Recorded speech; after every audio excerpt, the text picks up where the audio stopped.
Muy buenos días y bienvenidos todos a esta jornada del día de hoy de geopolítica. Comenzamos aquí nuestra labor habitual a esta hora. Tanto este servidor como Leandro Campos le damos las bienvenidas. Así que gracias por estar con nosotros para este jueves. Estamos a 13 del mes de enero. Han pasado ya 13 días, 12 días y este día de el primer mes de este año nuevo. Gracias por estar con nosotros. Leandro, buenos días.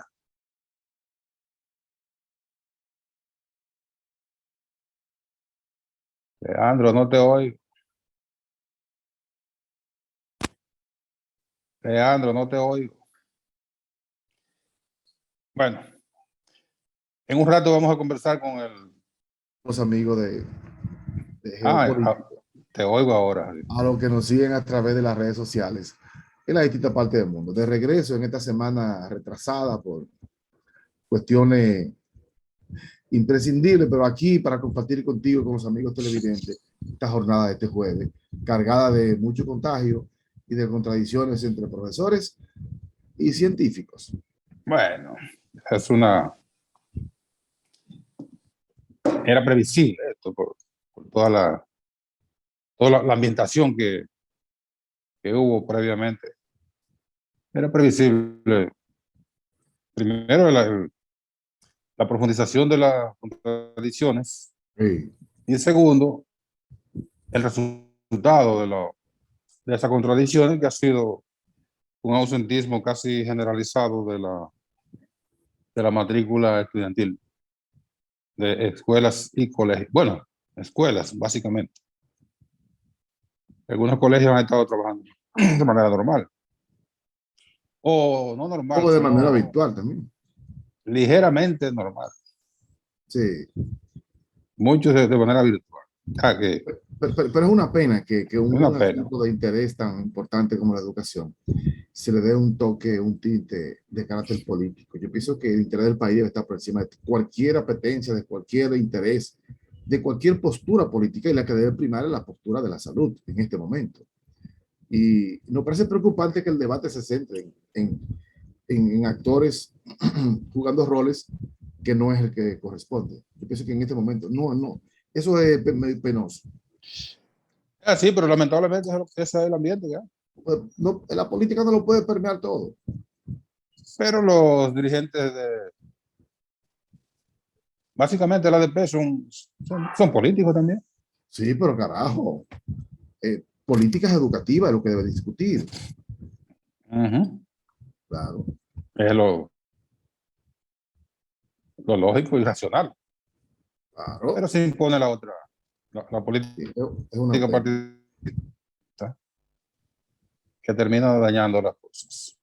Sí, Pero ya, como dije al principio, era previsible lo que está pasando. Una posición muy cerrada de la ADP. Y hay que entender que sin ADP no hay, claro. no hay escuela pública. Parte fundamental del sistema de educación, porque están los formadores, son los formadores. Sí, aunque estén los niños Claro. y las niñas, Y eso lo si no tiene controla la profesores, ADP. claro. Sí, estamos No combinados hay escuela. No hay a que escuela. racionalmente se busque una salida, partiendo de la valoración científica, de la calificada de los actores que tienen capacidad para hacerlo, no partiendo del interés político. Ahí es que está la discusión, es que la Ese, valoración tiene que ser a partir del que tiene expertise en materia de salud, que es lo que está en discusión ahora. bueno, los médicos, el colegio de médicos y médicos particulares de la categoría de José Joaquín Puello, de Amado Báez, y médicos que tienen un buen ranking, han señalado que no hay ningún inconveniente que los niños regresen a la escuela Claro. con todos los protocolos. Dejar de tener contacto ellos con las demás personas, en las calles, en su familia, en el vecindario, ¿dónde están? No, La UNICEF siempre ha protestado que se cierren las escuelas porque dicen exactamente eso. Pero si los niños están en los parques, van a los mercados con los padres, están jugando con amiguitos frente a su casa, los llevan a las playas. ¿Y entonces por qué la escuela no? No solamente eso, sino que en la escuela hay mucho más cuidado, Hay porque mucho más cuidado. hay una norma que se está aplicando, pero en la calle el niño esa norma no la tiene. En la escuela sí. Es La decir, escuela sí. es doloroso tener que tenga que enfrentarse a un gremio recién instalado de una vez más del profesor Hidalgo, sin el aval científico. Eso no debe ser una decisión de la ADP.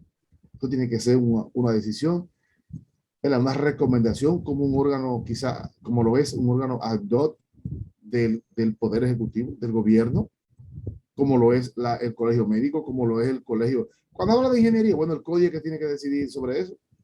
Si hay condiciones en las escuelas, no puede ser los profesores, no, pero Ajá. tampoco los médicos. Ahora, si es en materia de salud, esa debe ser una decisión consensuada de la parte médica. Bueno, mira, yo creo que la ADP jugó un papel mal, un mal papel, porque la ADP pudo bien advertir todo lo que ha advertido, pero decir al final, bueno, nuestra posición es que no regrese. Ahora es una decisión de cada maestro, porque en definitiva es un asunto personal. Ah, Yo estoy seguro que si hubiesen dicho eso, una gran cantidad de los maestros hubiera acudido a dar clases. Pero no, una cerrazón prácticamente irracional, tomando en cuenta la nueva situación que se está presentando, que es una, un recrudecimiento de una variante que todos los indicios apuntan a que es leve. Pero además, de aquí al 31, eso no habrá variado nada. no, porque ¿O ahora sí? estamos en el punto, es verdad que estamos en el punto más alto de contagio, récord, 7,000 y pico ayer, pero eso es resultado del fin de año. Está saliendo. Es decir, se supone que este punto lo que debe ser es bajando después de esta semana. Bueno, pero eso es un albur. Eso habría que ver. Sí, Habría que ver. Al pero por 31 supuesto, al 31 de sí, enero, que es la fecha límite que ha puesto el, la ADP para que se regrese a la escuela. no, no. No hay ninguna garantía de que haya menos contagios para la Pero fecha. además es importante, estamos en la era de la globalización. Tiene que buscar parámetros normales en los países comunes a nosotros. ¿Cuántos países tienen sus escuelas cerradas? Ninguno. Nadie. ¿Y por qué República Dominicana, que tiene incluso un nivel de vacunación alto comparado con otros países, tiene que cerrar? Exactamente. No, Pues, bueno, está la llamada bioseguridad, que es un protocolo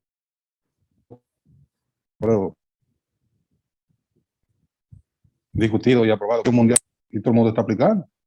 Internamente, y mejorado internamente por cada país, aparte, conforme a la realidad de cada país. Los organismos médicos y los gobiernos asimilaron el protocolo, pero le hicieron mejoría, adecuaron el protocolo a la realidad de cada país. claro, cada país es diferente. Entonces ya eso es un asunto que no admite mucha discusión. Pero además, la propia OMS ha dicho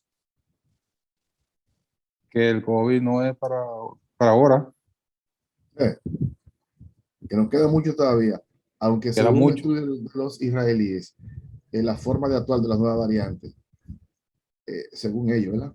De Quiere esta, decir que, de esta sí, que, sí, de esta que estamos, quiere ajá. decir que el COVID es menos rabioso y que podría ser el punto de declive de los efectos de la pandemia, hasta que se pueda normar un nivel de Pero, afección que la gente pueda pero, convivir con eso. pero tampoco sabemos si va a aparecer otra Variante variante no más, puede ser. Uno más nunca fuerte. sabe. Es decir, Esto eso es una no va a adivinanza, nadie. es una adivinanza permanente, Sí, es una adivinanza permanente. ya. Mira, vamos a ir a la pausa, temprano. Vamos a conversar un rato después de la pausa con el economista José Manuel Luna y Valiente, analizar un poco algunos contextos económicos nacionales y de la región, pero vamos a dejar el plato de que ayer el presidente Luis Abinader dijo muchas cosas en el programa de los amigos de hoy mismo. Entre ellas, que el gobierno no podrá sostener el subsidio a los combustibles. Vamos a ver qué nos dice Luna Valiente sobre esto. Y otras cuestiones económicas. Pero al que usan los consumidores normales o el que le dan las grandes empresas. No, él dijo a todas. Ah, bueno. Si es como la monjita, está bien. Yo creo que a todas, porque Ah, bueno. no vas a las grandes empresas, a Barrigol, por ejemplo, Y le soneran barrigones cantidades millones. que no la necesitan, a esa hay que darle subsidio, a la población, entonces hay que castigar los impuestos. Ajá, Vamos a ver de qué lado toca el pandero. exactamente. Vamos a la pausa y venimos de inmediato para conversar con José Manuel Luna y Valiente.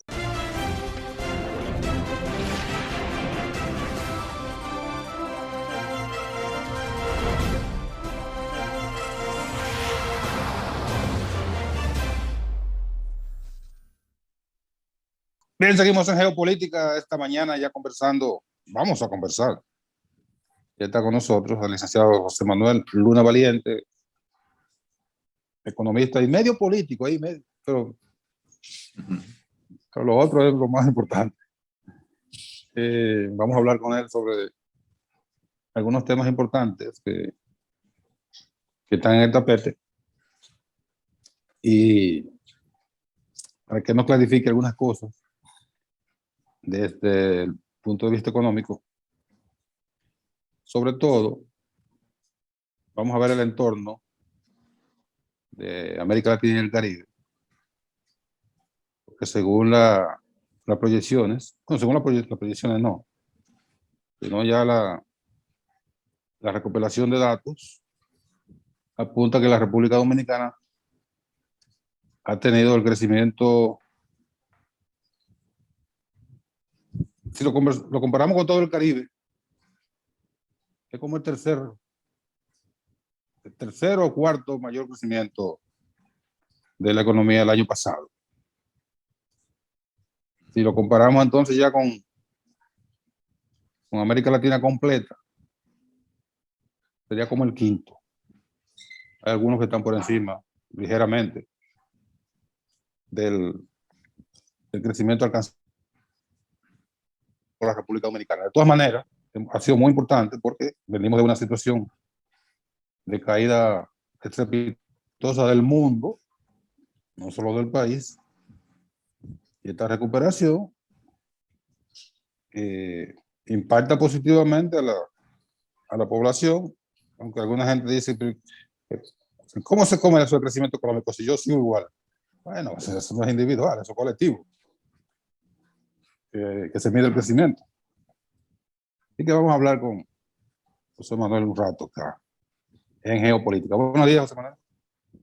Buenos días, Nelson. Buenos días, amigos televidentes. Buenos días a su colaborador que está contigo también en el programa. Un placer compartir Leandro con todos Campos. ustedes. Miguel Ángel, gracias. Un placer compartir con todos ustedes también a través de los canales amigos y hermanos de 33 y 31, tanto en todos los canales abiertos y también en los conectados a nivel de cable. Estamos a tu hora. Yo creo que hay muchas informaciones importantes, sobre todo que coincidimos, que bueno, en esta mañana, porque precisamente en esta semana, antes de ayer, sale el informe de perspectivas económicas para el mundo del Banco Mundial, y en el día de ayer salió el informe de perspectivas económicas de Latinoamérica, que es producido tradicionalmente trimestral o cuatrimestralmente, dependiendo de la coyuntura, por la Comisión Económica de América Latina, la CEPAL. Es un informe presentado por doña Alicia Bárcena, presidenta ejecutiva de la CEPAL. Y también compararlo quizás con los números preliminares que presentó el gobernador del Banco Central a finales de noviembre sobre el desempeño de la economía dominicana. Sin duda que los datos, el gobernador presentó unas cifras que hablan de unas expectativas de crecer hasta un 10.1% en noviembre, con la previsión de seguir aumentando el crecimiento. La CEPAL y el Banco Mundial coinciden en 10.4%, pero hablan y plantean de una situación sumamente importante para América Latina y para el mundo, y es lo que la desaceleración de la economía mundial producto. Y esto es bueno que lo tengamos claro, que realmente todavía la economía del mundo no se va a recuperar tan rápidamente como todos quisiésemos, porque las interrupciones que se siguen produciendo y se van a seguir produciendo en la cadena de suministro a nivel mundial de bienes y servicios serán y son el principal impulsor de la alta inflación a nivel general en todo el mundo. No parece probable, Nelson, que esto desaparezca pronto, y los países lo que estamos tratando es de apuntalar la cadena de suministro a nivel nacional para reducir las restricciones de suministro desde el exterior. Pero en la República Dominicana, que dependemos tan fuertemente del mercado exterior y de las importaciones a través de cadenas de suministro para bienes y servicios intermedios de nuestra economía, no es tan sencillo decirlo así, porque otros países sí pueden a nivel interno propiciar su abastecimiento interno, y esto tiene que ver mucho con la crisis de los contenedores, lo que provocó gran parte de la inflación que se ha presentado y que se va a apuntalar en el año 2022 con relación a los altos costos del transporte, que llegaron hasta $22,000, un contenedor que llegaba a valer normalmente sin COVID unos $2,500, $3,000 de su embarque. Entonces, combinado esto con lo que es la recuperación de la crisis de un año fantasma para el mundo, o sea, uno hablar del año 2020 es sencillamente como que no existió a nivel económico, porque fue un año que no hubo producción, fue un año que simplemente vivimos por ejemplo, de la seguridad alimentaria, de inventarios que tenían las empresas, de situaciones que podían manejarse, en donde no teníamos la necesidad de producir más bienes y servicios como demanda la economía mundial y país por país. Entonces, cuando la economía empieza a arrancar y empieza a demandar bienes y servicios, ahí es que entonces se tranca la economía, porque las empresas o estaban cerradas o estaban quebradas, o los empleados no estaban, o los empleados o el sector, o los sectores estaban desempleados, o los sectores estaban paralizados, como el turismo, por ejemplo. Pero en el caso principal, uno de los sectores que más afecta a la inflación son dos: el tema de la energía, el petróleo, y el tema de la producción de bienes intermedios tecnológicos, los chips, que son los que propician la fabricación prácticamente de todo. Pero para fabricar un chip hay que tener también otros bienes intermedios. Está el oro, están los metales, están los conductores, los semiconductores. Entonces se crea esa cadena que se rompe, y entonces la economía lo que hace es como un dinamo, tratar de recuperar, como arranca un carro, las Catalina, por ejemplo, cuando tú metes un cambio en primera, le pones fuerza, pero ¿qué pasa? Que cuando tú le metes fuerza al carro, el carro no camina porque no tiene, la Catalina se rompió. Entonces la economía mundial está a ese nivel. Esa aceleración tiene el inconveniente del tema de la inflación. Ayer, por ejemplo, se produjo el informe de la FED, de la Reserva Federal de los Estados Unidos, en donde habla de un 7.1% de inflación para el mes, específicamente medido para el mes de diciembre. Y quiere decir la inflación más alta mensual dada en los Estados Unidos desde el año 1982. Estamos hablando de 40 años, 40 años con una inflación del 7.1%. Allá tú sabes que los norteamericanos, no como los dominicanos, nos quejamos cuando nos suben el precio, 3 pesos, 4 pesos de la gasolina semanal. Allá son 2 centavos. Allá al norteamericano común le suben 2 centavos y le tiran piedra a la bomba. Sí. Entonces, pero también eso tiene el mismo efecto que hemos empezado a decir. O sea, se va produciendo ese impacto que se va reflejando porque la energía es parte de cada bien y servicio normalmente. O sea, no hay nada que no se mueva sin el petróleo. En perspectiva, es un año que iniciamos, esa situación que ha sido totalmente distorsionada para todo el año 2020, Sí. 2021, perdón. ¿Cómo se puede ver de aquí en adelante? ¿Cómo podría variar? Porque en realidad eso ha impactado de manera demoledora en la economía de los países más pequeños, que son dependientes de todas esas importaciones. En perspectiva, ¿cómo tú lo ves que eso podría variar? Perdón, no te escuché la primera parte de la pregunta. Bueno, yo digo, las economías pequeñas del mundo han sido devastadas a partir de todos los inconvenientes, sobre todo con el transporte y como la energía, como tú planteas. Sí, en perspectiva, ¿cómo tú lo ves para el año 2022? Que eso podría tener un cambio significativo para estas economías. Mira, una de las cosas positivas que tiene la República Dominicana y que nos bendice siempre durante situaciones de crisis a nivel general, a nivel mundial, es que la República Dominicana puede exhibir 10 o 12 sectores de la economía dominicana que tienen la potencialidad de agarrar esa cadena de transmisión, volverla a colocar y arrancar. O sea, me refiero, por ejemplo, que luego tenemos agricultura, turismo, zona franca, minería, construcción, el sector financiero, el sector manufactura. O sea, cuando tú ves todo eso, tú te comparas con otros países y tú coges, por ejemplo, las islas del Caribe. Si tú coges el informe de la CEPAL, que yo le envié a Nelson, y tú ves el comportamiento y las proyecciones de la CEPAL, todas casi son negativas. Bueno, porque todo depende de un solo sector. Sí. Del turismo. Sí.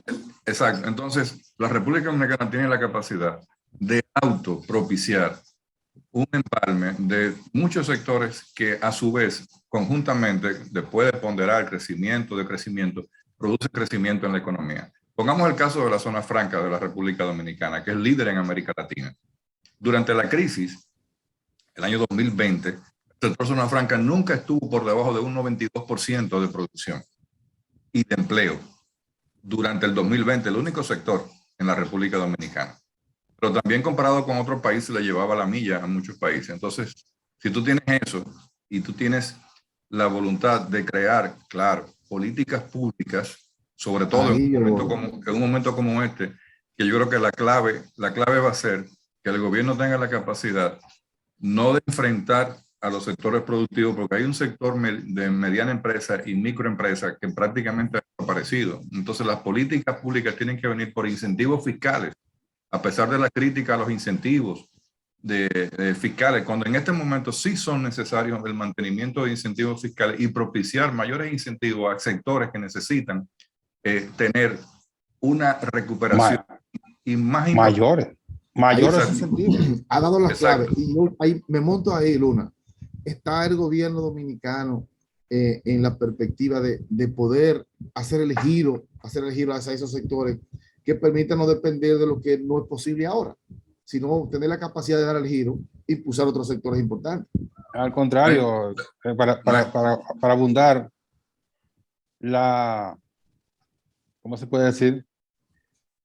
La racionalidad que está primando en el gobierno es hacia el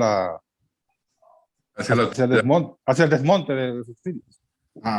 Bueno, fíjate, lo que hay es, mira, no es si el gobierno está en la capacidad, es que el gobierno está obligado a ir hacia políticas públicas que beneficien a los sectores de pequeñas y medianas empresas, que son el motor de mucha producción de bienes intermedios hacia los sectores de las grandes empresas. En República Dominicana el 53% de las empresas son pequeñas y medianas empresas y microempresas, 53%. Ahora, el punto claro es la parte fiscal.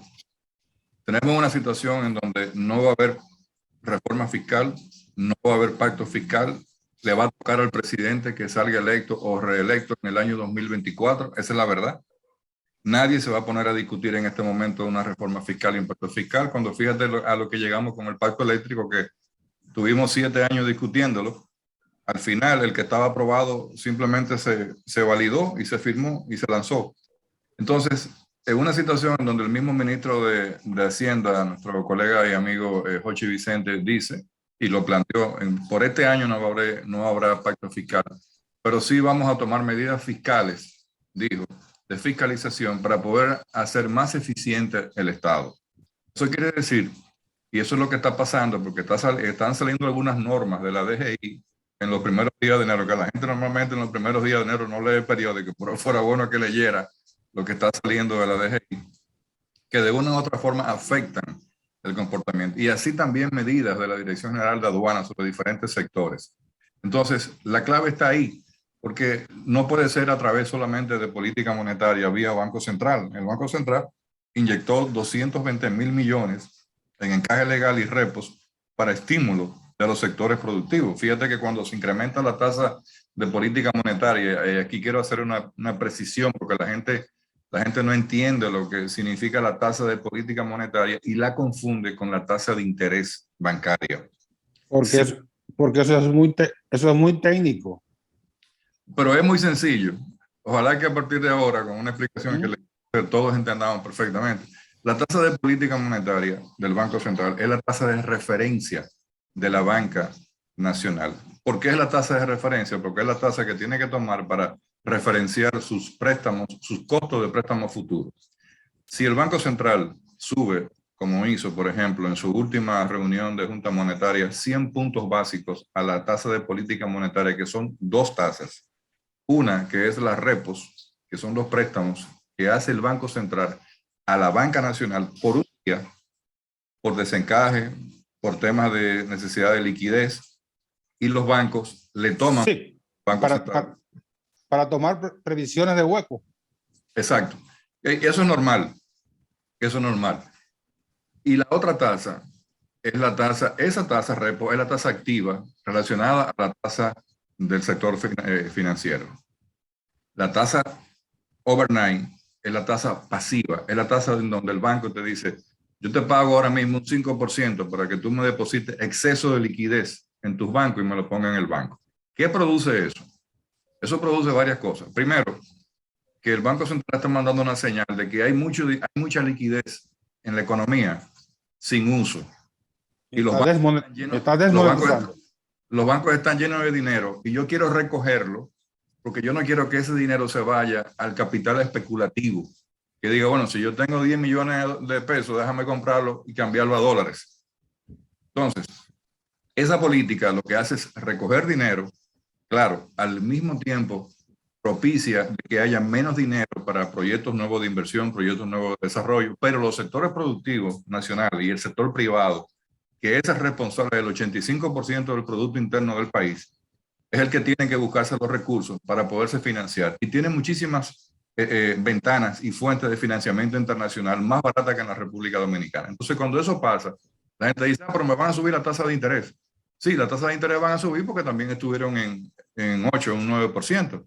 Que suban a un 10, a un 11, a un 12% de referencia, como están subiendo en este momento, es el mercado normal financiero. Ahora, cuando un empresario va a hacer un proyecto, corre, y eso es lo que yo hago todos los días, corre su modelo financiero y dice, bueno, este proyecto me es rentable con esta tasa, ¿sí o no? Y tú sigues hacia adelante o te aguantas. Entonces, la gente especula mucho y habla mucho, no, y que esto, no. Esa es la explicación clara. A los bancos le conviene. Dice, bueno, yo mejor mando 50.000 millones que tengo, uno de los bancos principales, lo mando al Banco Central, me gano un tanto por ciento, evito todos los trámites normales, internos, de proyecto, evaluación, gastos legales, y que se tarda muchísimo tiempo y su capital siga. No tengo costos financieros con eso. Sí. Exacto. Pero la gran diferencia... Dicho, costos administrativos, mejor dicho. Sí. La gran diferencia con los países, por ejemplo, de referencia de Estados Unidos, que tú tienes esa referencia, la FED la tiene en tasa de política monetaria y tasa financiera bancaria. Es el spread, o sea, la diferencia entre una y otra.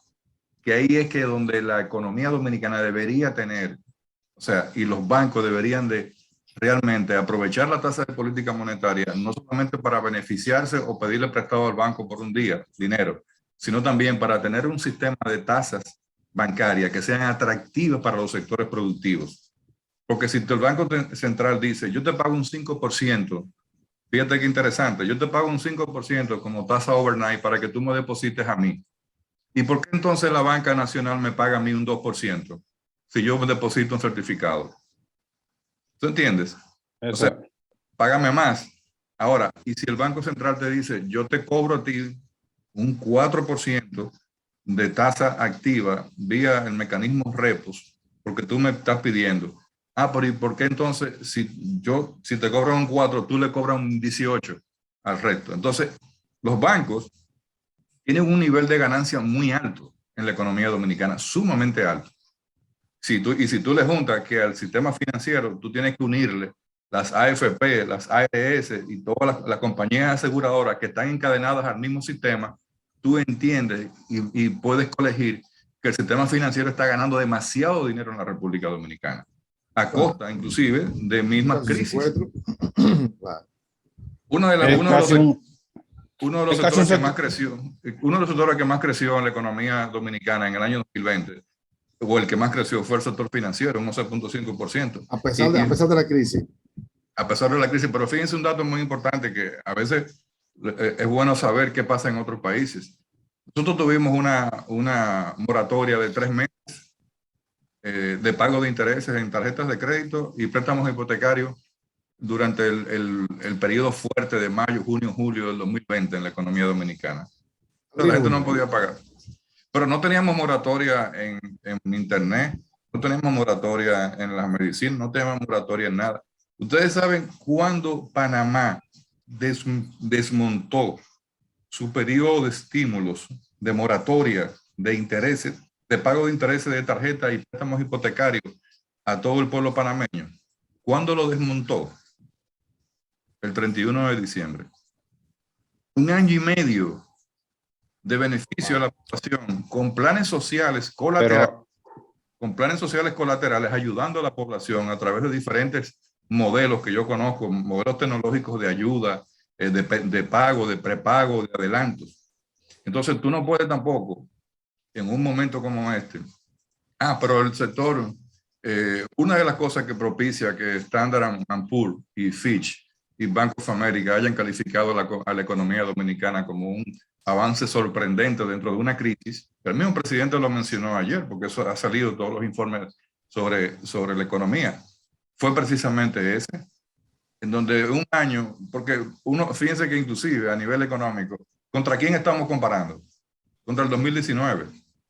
Porque no podemos comparar contra el 2020. Lo que ha pasado ahora en el 2021. Un referente, el 2020. Exacto. Lo que ha pasado ahora en el 2021 es lo que se conoce como un rebote de la economía. O sea, nosotros rebotamos tú dejas caer una pelota en el piso es 0, lo deja caer y rebota hasta un punto hasta donde sube. Ahora, porque no está tomando referencia del año anterior. Entonces, el gobierno, y creo que esa es la parte más importante, tiene que ir hacia políticas públicas de beneficio fiscal que permitan sobre todo la recuperación y revertir todo el daño que se ha causado a la economía. No estoy hablando de República Dominicana solamente, es lo mismo que pasa en otros sectores. Por ejemplo, en el sector educativo, que el gobierno no ha dado ningún tipo de información de lo que pasó en el año 2020, 2021, en relación a las clases virtuales, que fueron un gran negocio para mucha gente, sobre todo para los medios. Qué bueno, porque los medios estaban quebrados y jodidos. Y les permitió, a través de la virtualidad, crear mecanismos. El gobierno invirtió 65.000 millones. No así para los dueños de los medios, no así para los periodistas, ni para la clase periodística. Bueno, sirvió para las plantas televisoras, para los medios, pero para los periodistas, los comunicadores, los que teníamos programas, nos jodimos y quebramos todito. Además, todo el mundo se fue de ahí de boca. Y tenemos la situación de que, por una parte, la misma presión de la DGI también con los anticipos, con tú tienes que declarar que el 21, que nosotros tenemos que buscar mecanismos que faciliten la fiscalidad de la República Dominicana. Entonces, si otros países lo hacen, ¿por qué nosotros no podemos hacerlo? Sobre todo, cuando aquí hay que aclarar las cosas y hay que decirlas llanamente. Llanamente. O sea, tú no puedes ir hacia un mecanismo de presión cuando tú entiendes y si tú estás dejando de lado la reforma fiscal, el pacto fiscal, pero tú sabes que hay un 40% de evasión en el ITEVIS, tú sabes que hay un 40-50% de evasión en el impuesto sobre la renta, sobre eso tú tienes que ir. O sea, solamente esa parte significa prácticamente un 8% del PIB. Estamos hablando de más de 300.000 millones de pesos de evasión. Porque es más fácil cobrar. Es más fácil cobrar lo que tú tienes que caerle atrás a lo que tú supones. Entonces, es lo mismo de la lucha contra la corrupción. Así es. La lucha contra la corrupción, contra el sector administrativo del Estado, está muy bien. Pero por el otro lado, por atrás de la espalda, está pasando todo. Entonces, si vamos a ser permisibles en una parte y al final vamos a terminar como era la reforma fiscal que se propuso para el que se desmontó, que básicamente se lanzó como un globo de ensayo y todo el mundo opinó, los economistas opinamos y el gobierno entendió, bueno, ya todo el mundo me ha dicho lo que va a pasar, es mejor que lo quitemos. Entonces, yo creo que hay mucho campo de acción a nivel fiscal para propiciar un ambiente económico que beneficie a todos los sectores, porque no podemos seguir en que una reforma fiscal va a satisfacer a los de arriba que evaden y a los de abajo que no pagan. Entonces, tú estás destruyendo la parte esencial de la economía dominicana, que es la clase media, que es la que trabaja, la que tributa, la que descuentan per cápita, la que está en la tesorería, la que compra los carros en la feria, la que compra las casas en las ferias. Esa es la clase. Entonces, si la más fácil de perseguir. La más fácil de perseguir porque es la que está ahí, porque se conoce, que son los empleados los que trabajan. O sea, eso sí. Ahora, si vamos a analizar ese tema, entonces dice, bueno, perfecto. Ahí salió el informe de los otros papers, de los Pandora Papers. Bueno, eso está clarísimo. El mundo está manejado, las grandes riquezas del mundo están fuera de los países de origen de la riqueza. Sí. Así es. Pero no podemos opinar, no podemos decir nada, pero hay que hacer una reforma fiscal porque el gobierno, no por ineficiencia, sino porque nos hemos acostumbrado a que durante, por ejemplo, 15 años... Por comodidad. Sí, no, y la gran explicación de la situación de la República Dominicana es también sencilla de entender. Tú no puedes tener un país con una presión tributaria entre un 13 y un 15% durante 15 años, cuando esa economía en 15 años creció de 20.000 millones de dólares a 90.000 millones de dólares. Entonces, tú dices, ¿y cómo obtenemos la misma presión tributaria si el país es 70.000 millones de dólares más rico? Entonces, ¿quiénes son los que siguen tributando? ¿Dónde está esa riqueza y dónde hay una redistribución de esa riqueza? Entonces, evidentemente que ahí hay un gran hoyo fiscal que tenemos que procurar, hay que mirar, hay que meterse y hay que hacer tributar a lo que aquí se hacen todos los días a nivel económico, grandes transacciones económicas, nacionales con internacionales, venta de compañías, compra de compañías, pero todas esas compras están grabadas con un 25% de ganancia de capital, pero nunca aparecen. Porque la operación se hizo en Estados Unidos, la operación se hizo en Gran Caimán, la operación se hizo en tal sitio, pero eso se sabe. Ah, el fulano compró tal empresa. Hay grandes ejemplos. Pero te quiero recordar, y le quiero recordar a los jóvenes televidentes, que ese truco fue desmontado cuando se vendió Verizon, que Verizon alegaba que la operación se hizo en Canadá y que iba a tributar en Canadá y que por lo tanto no correspondía tributar aquí. Y el gobierno dominicano le dijo, no señor, y lo hizo pagar. Claro, porque eso es elemental. Lo que pasa es que aquí hay un hoyo, como decía Luna. Una parte que está en la informalidad que no se llega a captar porque está en el fondo, no tiene, y otra parte que está más arriba que está con la complicidad de otro tipo, sí.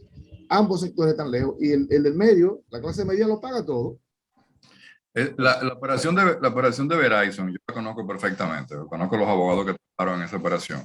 Y al final lo que se hizo fue que los valores que se aceptaron fueron los valores que dijeron ellos, no los valores que se habían auditado realmente de la operación. Porque normalmente las operaciones se declaran en un 25% del valor real que valen. Si tú te pones, por ejemplo, y si tú acabas de decir un nombre, pero ¿cuánto costó la operación de cervecería?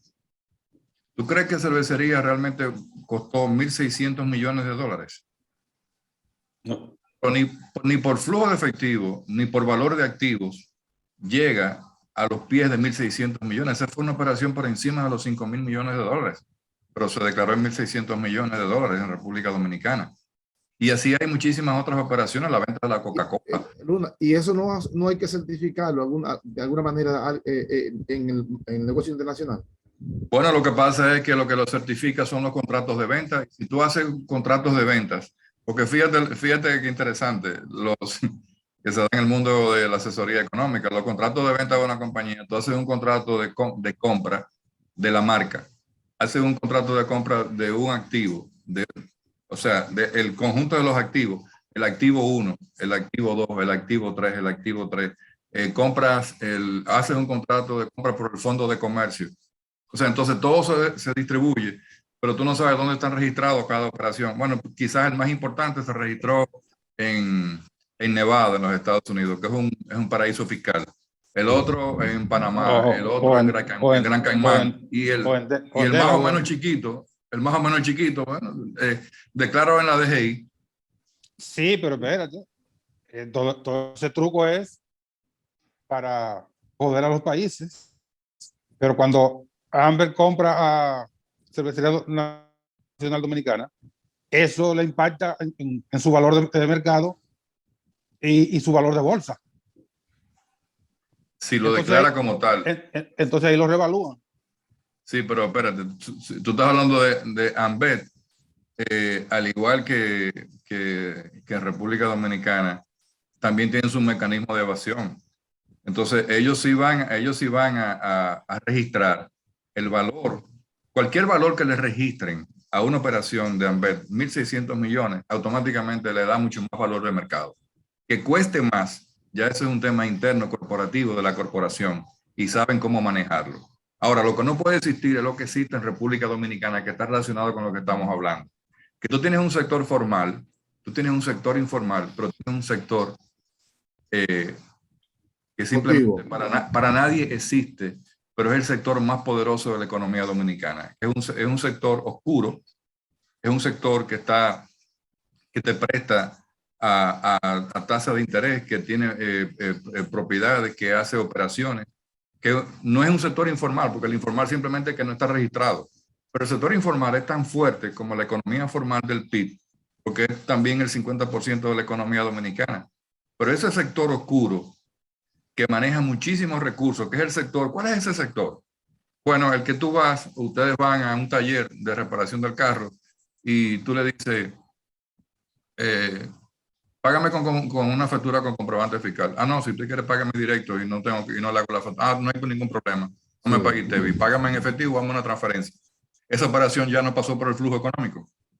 Pero así hay miles de operaciones. Aquí hay instituciones del mundo del juego, loterías, que se han conformado como cooperativas, que prestan más dinero que cualquier banco en la República Dominicana. Y esas operaciones, esas transacciones, ¿por dónde pasan? No están... ¿Pero cómo va a ser? No están a nivel transparente de la economía dominicana. No. Entonces, cuando tú juntas eso y tú dices, bueno, pero si yo tengo una economía, fíjate que como quiera la economía dominicana es sumamente poderosa, pero júntalas todas juntas, y valga la redundancia. Y entonces tú dirás, bueno, pero como quiera seguimos tomando prestado, porque tenemos una deficiencia entre un 25 y un 30% para poder cumplir con el presupuesto nacional y tenemos que ir hacia la banca internacional y seguirnos financiando.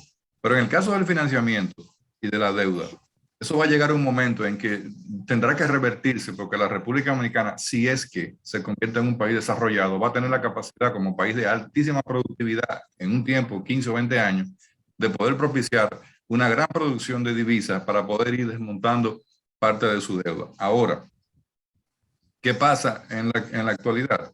Que también medimos el tema de la deuda cuando la gente empieza a hablar de deuda, y tú vas a ver que se va a convertir en un tema electoral también, porque ese es uno de los temas que a los políticos le encanta, la parte de el país está creciendo en la deuda, estamos creciendo, fíjense, hoy tenemos un 40, un 50, un 60, un 70, pero lo importante de la deuda no es medirla por ahí. Si tú me la mides por el stock, la cantidad de deuda, no es racional. Hay que medirla por el perfil de la deuda y el servicio de la deuda. ¿Qué tipo de deuda es?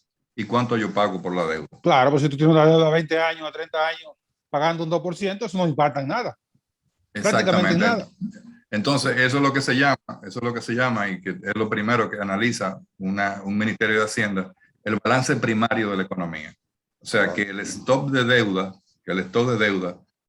los pagos de intereses y de capital puedan ser cubiertos por la presión tributaria que tiene un país. Y en ese sentido, el balance es positivo. Por eso hablamos de que la deuda dominicana es sostenible. La gente critica y habla y dice, pero se está en un 60%. Bueno, pero Japón tiene un 220% y es el séptimo país más desarrollado del mundo. Entonces, Exactamente. los Y los Estados Unidos también. los Estados Unidos rompan el techo de la deuda y no hay ningún problema. Pero claro, son países que responden porque tienen estructuras productivas de alta Sostenida, claro. y que pueden responder porque producen con qué pagar ese tipo de deuda. En la República Dominicana se ve más porque somos un país latino y eso se convierte en un tema político, pero hay que analizarlo mucho más a profundidad. Yo entiendo que bajo estas premisas, En un minuto.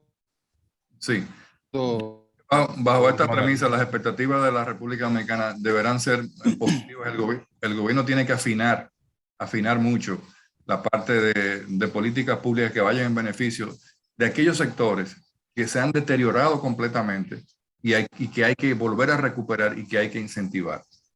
Y propiciar un ambiente, sobre todo en los sectores de alta tecnología, las zonas francas deben de seguir creciendo. Ahora mismo hay una situación muy importante y favorable para la República Dominicana. Hay una demanda tan grande de zonas francas en la República Dominicana, de parques, de espacios, que no hay capacidad para satisfacer la demanda que existe. O sea, están viniendo a República Dominicana, entonces eso es positivo. El sector turístico se va a tardar mucho. El sector turístico no se recupera como se dice. Ahora mismo tenemos un problema de que Canadá, Francia y muchos países han suspendido todas sus reservaciones de temporada alta de enero en República Dominicana. Los hoteles en Puerto Plata están a un 30% de capacidad y en Punta Cana están a un 50%, no están a un 80% y un 70%, como se dice. Esa es la realidad. Nos beneficia. Los precios del oro han subido a un nivel muy importante, $1.850 la onza, pero el tema del petróleo va a seguir siendo preocupante, está a 81 el precio del petróleo, y vamos a tener que lidiar en donde, de nuevo, el Banco Central va a tener que seguir incrementando la tasa de política monetaria para quitar liquidez a la economía, para que el tema, que es la otra pata de la inflación, no se complique, es que la tasa de cambio se mantenga agarrada. O sea, el Banco Central lo que está propiciando es que con el manejo de política monetaria le dice a la tasa de cambio, mira, ven acá, tú no te vas para ninguna parte, tú te vas a quedar aquí sembrado. Porque imagínense, muy bien, una tasa de cambio volátil en un momento de inflación mundial con un problema de abastecimiento de bienes y servicios. Evidentemente nos volveríamos otra vez al año 2004. Wow. Pero bueno, un placer, faltó tiempo a seguir con Luna. Sí, faltó tiempo.